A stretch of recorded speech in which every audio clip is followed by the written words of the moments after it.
F I R کی نوبت کہ ایف آئی آر سیدھے سیدھے پرچے، اس کی ضرورت کیوں پیش آئی؟ سر ضرورت اس لیے پیش آئی کہ جیسے ہی چارج لیا گیا as being a chief traffic officer, تو میری بیسک رسپانسبلٹی یہ ہے کہ لوگ روڈز کو سیفلی اپنی ٹرانسپورٹیشن کے لیے ایکسرسائز کریں. میں اپنی بیسک رول اور جے ڈی جاب ڈسکرپشن کے اوپر گیا اور میں نے دیکھا کہ ایکسیڈنٹس جو اسلام آباد میں اس سال ہوئے ہیں ان کی مین وجہ کیا بنی ہے. تو دو میجر جو وجوہات نظر آئیں وہ یہ تھی کہ ون وے کی وائلیشن کی گئی اور فیٹیلیٹیز ہوئیں، جو موٹر بائک ایکسیڈنٹ کی شرح زیادہ دیکھی گئی، اور جو بھی ایکسیڈنٹس جنہوں نے کیے ان کے پاس ویلڈ ڈرائیونگ لائسنسز نہیں دیکھے گئے. تو یہ دونوں وائلیشنز، ان کو میں وائلیشنز نہیں کہوں گا، ان کو بیسک ہیومن یا بیسک ایک civic responsibility of the citizen کہوں گا.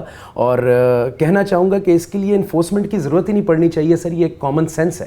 لیکن اگر لوگوں میں یہ کامن سینس نہیں پریویل کر رہی تو ہمیں ان کو یہ کامن سینس دلوانی ہے کہ یہ ایک basic requirement by the traffic police on the road ہے کہ ایک سیدھی جاتی ہوئی روڈ پہ الٹے نہ چلیں، اور دوسرا جب آپ روڈ پہ آتے ہیں تو you should have your identity on the road, that is your driving licence.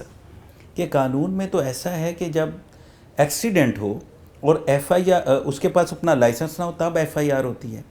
کیا قانون میں ایسی کوئی گنجائش ہے، اسپیس ہے کہ ایک بندے کے پاس لائسنس نہیں ہے اور اس پر ایف آئی آر ہو سکے؟ ایسا قانون میں کوئی اسپیس ہے؟ بالکل ہے سر. ہم نے قانون کو دیکھ کے یہ انفورسمنٹ کی قانون ہمیں الاؤ کرتا ہے، اور ایک سیکشن ہے 279 پاکستان پینل کوڈ جس کا نام ہی میرے خیال سے سیلف ایکسپلینیٹری ہے ان دونوں وائلیشنس کے لیے.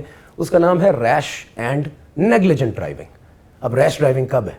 جب ایک ڈرائیور ریش ڈرائیونگ کر رہا ہے، جب وہ ون وے کی وائلیشن کر رہا ہے، جب وہ ایک روڈ کے خلاف آ رہا ہے، دوسرے شہری اور اپنی جان کے لیے خطرہ بن رہا ہے، تو وہ آتی ہے ریش ڈرائیونگ میں. نیگلیجنٹ ڈرائیونگ کب ہے؟ نیگلیجنٹ تب ہے جب ایک شہری ڈرائیونگ ٹھیک کر رہا ہے لیکن جو ڈرائیونگ کے لیے جو خد و خال چاہیے، جو چیزیں چاہیے، جو پرسکرپشنز چاہیے، وہ اس نے پوری نہیں کی، جس میں لائسنس سب سے مین چیز ہے.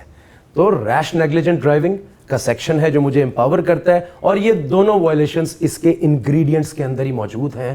آپ بے شک کسی قانون دان سے بھی پوچھ لیں، ٹوٹلی ہمیں یہ الاؤ کرتے ہیں کہ ہم ان کے خلاف پروسیڈ کریں، اویلیبل ہے، لیکن ہمیں الاؤ کرتے ہیں کہ ہم گاڑی کو بھی امپاؤنڈ کریں، ڈرائیور کو بھی گرفتار رکھیں، تحویل میں رکھیں، اور پھر سپرداری ہو یا اس کی بیل ہو تو وہ اس کے بعد چھوٹے. آپ بین الاقوامی سطح پہ جتنے بھی ہمارے ملک ہیں، انٹرنیشنل لیول پہ آپ دیکھیں تو گریجولی چیزوں کو انہینس کیا جاتا ہے. سب سے پہلے بھاری جرمانے کیے جاتے ہیں، جرمانے کی ریشو کو بڑھایا جاتا ہے، فائن کیا جاتا ہے، ایجوکیٹ کیا جاتا ہے. آپ نے ڈائریکٹلی ایکشن لے لیا، وہ بھی پرچہ، تو یہ سمجھ نہیں آئی. میں یہی کہوں گا، فائنس تو ہم بہت عرصے، آپ کو پتہ ہے لائسنسنگ اور ون وے کا فائن سب سے زیادہ ہے. It is the most expensive fine out of the traffic fines that have been dedicated by the government of Pakistan. یہ 20,000 تک بھی چلے جاتے ہیں اگر آپ وداؤٹ لائسنس ڈرائیونگ کر رہے ہیں.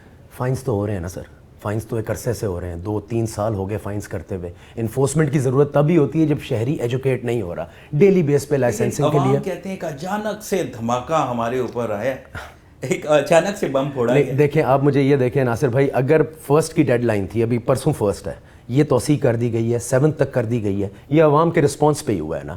شکر الحمدللہ ہماری آواز سنی ہے. ہمارا مین مقصد تو یہ ہے کہ الٹیمیٹلی شہری اپنا لائسنس بنوائے، رسپانسبل شہری کی طرح روڈ پہ ڈرائیو کرے. تو لوگوں نے ہمارے پہ اعتماد کیا ہے، تو انہوں نے 1 قدم لیا تو ہم نے 10 قدم لیے ہیں سر.